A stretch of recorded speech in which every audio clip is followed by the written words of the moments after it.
ओम नमः शिवाय। स्वागत है आप सभी का मेरे Hariom Sharma money tips YouTube channel पर। दोस्तों, आज मैं आपको गुरु प्रदोष व्रत की कथा सुनाऊंगा, पूजा विधि और साथ ही धन प्राप्ति के अर्निंग बढ़ाने के उपाय भी बताऊंगा, जिससे आपकी अर्निंग बढ़ेगी।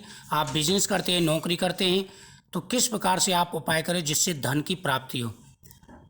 जो भी चैनल पर पहली बार आए, चैनल को सब्सक्राइब करें, बगल में बेल आइकन बटन को दबाएं हर वीडियो का नोटिफिकेशन पाने के लिए। जो प्रदोष व्रत गुरुवार के दिन पड़ता है वो गुरु प्रदोष व्रत कहलाता है। गुरुवार प्रदोष व्रत रखने से भक्तों की सभी मनोकामनाएं पूरी हो जाती हैं। इस दिन सुबह स्नान करते समय जल में थोड़ी सी हल्दी डाल करके आपको स्नान करना है। स्नान करने के बाद में सूर्य देव को अर्घ्य देना है। उसके बाद में भगवान शिव का पूजन करना है। पूजन में आपको दो चीज़ें सम्मिलित करनी है, कमलगट्टा, 1 रुपये का सिक्का, ये दो चीज़ें और सम्मिलित करनी है। इसी से हमें धन प्राप्ति का उपाय करना है। सबसे पहले भगवान शिव जी का अभिषेक करेंगे। अभिषेक करने के बाद में भगवान को बेलपत्र पुष्प अर्पण करेंगे। उसके बाद में भगवान के सामने आपको दीपक जला देना है। दीपक जलाने के बाद में आप भगवान के सामने बैठ जाएंगे। लेकिन जब अभिषेक कर रहे हो तो उससे पहले आपको संकल्प जरूर करना है। अपना नाम गोत्र उच्चारण करना है, अपनी इच्छा बोलनी है। भगवान के सामने संकल्प करते हुए आप दीपदान करें और हाथ में पुष्प लेकर के इस कथा का श्रवण करें। एक बार इंद्र और वृत्रासुर की सेना में घनघोर युद्ध हुआ। देवताओं ने दैत्य सेना को पराजित कर नष्ट भ्रष्ट कर डाला। यह देख वृत्रासुर अत्यंत क्रोधित हो स्वयं युद्ध को उगत हुआ।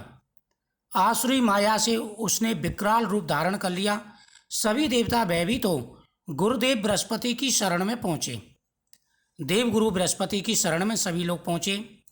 बृहस्पति महाराज बोले, पहले मैं तुम्हें वृत्रासुर का वास्तविक परिचय दे देता हूं।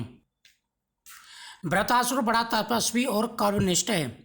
उसने गंधमादन पर्वत पर घोर तपस्या कर शिवजी को प्रसन्न किया है। पूर्व समय में वह चित्ररथ नाम का राजा था। एक बार वह अपने विमान से कैलाश पर्वत पर गया था। वहाँ शिवजी के वाम भाग में माता पार्वती को विराजमान देख वह उपहास पूर्वक बोला कि हे प्रभु, मोह माया में फंसे होने के कारण हम स्त्रियों के वशीभूत रहते हैं, किंतु देवलोक में ऐसा दृष्टिगोचर नहीं हुआ कि स्त्री आलिंगन वृद्ध हो सभा में बैठे। इस प्रकार से उसने माता पार्वती को देख करके उपहास उड़ाया। चित्ररथ के ये वचन सुनकर सर्वव्यापी शिव शंकर हंसकर बोले, हे राजन, मेरा व्यवहारिक दृष्टिकोण पृथक है।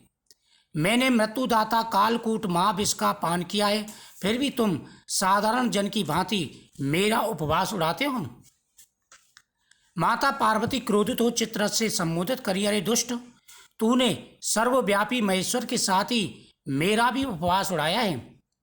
अतएव मैं तुझे वह शिक्षा दूंगी कि फिर तू ऐसे संतों के उपवास का दुस्साहस नहीं करेगा। अब तू दैत्य स्वरूप धारण कर विमान से नीचे गिर, मैं तुझे श्राप देती हूँ। जगदम्बा भवानी के अभिशाप से चित्ररथ राक्षस योनि को प्राप्त हो गया और त्वष्टा नामक ऋषि के श्रेष्ठ तप से उत्पन्न होकर वह वृत्रासुर बना। हे देवराजेंद्र, गुरुदेव बृहस्पति आगे बोले, वृत्रासुर बाल्यकाल से ही शिव का भक्त है। शिव का वह बड़ा परम भक्त है। अतः हे इंद्र, तुम बृहस्पति प्रदोष व्रत कर शंकर को प्रसन्न करो। और गुरुवार का जो प्रदोष व्रत आता है, जिसे बृहस्पति प्रदोष व्रत कहते हैं, उसका व्रत करो और पहले भगवान शिव को प्रसन्न करो।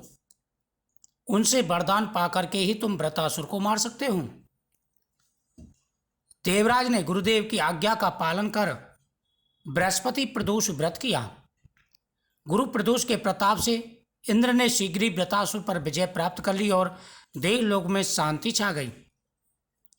जो व्यक्ति नियमित रूप से भगवान की पूजा करते हैं, भगवान शिव का ध्यान करते हैं और प्रदोष व्रत करते हैं, उनकी प्रत्येक मनोकामना पूरी हो जाती है।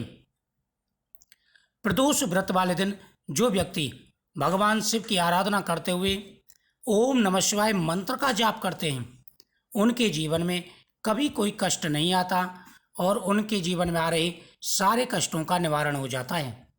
दोस्तों, गुरुवार के दिन पड़ने वाले प्रदोष व्रत को गुरु प्रदोष व्रत कहा जाता है और ये बहुत बड़ा प्रदोष व्रत होता है। स्कंद पुराण के अनुसार एक प्राचीन इतिहास सुनाता हूं, इसको जरूर सुनें। प्राचीन काल में एक विधवा ब्राह्मणी रोज अपने पुत्र को लेकर भिक्षा मांगने जाती थी। ऐसे ही एक दिन वह जब भिक्षा लेकर लौट रही थी तो उसे एक अत्यंत सुंदर बालक दिखा। वह बालक उदास था और अकेला बैठा हुआ था। उस बालक को वह लाई और उसका लालन पालन किया। आगे चल कर के उसे पता चला कि वह विदर्भ देश का राजकुमार है। हालांकि ब्राह्मणी पहले नहीं जानती थी और वह भगवान शिव का भी भक्त था। उस बालक का राजपाट छिन गया था। भगवान शिव के प्रताप से उसे दोबारा से राजपाट मिला था। तो ये व्रत बहुत बड़े व्रत होते हैं। सोम प्रदोष व्रत हो या गुरु प्रदोष व्रत हो, आपको यह व्रत जरूर करना चाहिए और इस दिन भगवान को चावल व बेलपत्र जरूर समर्पित करना चाहिए।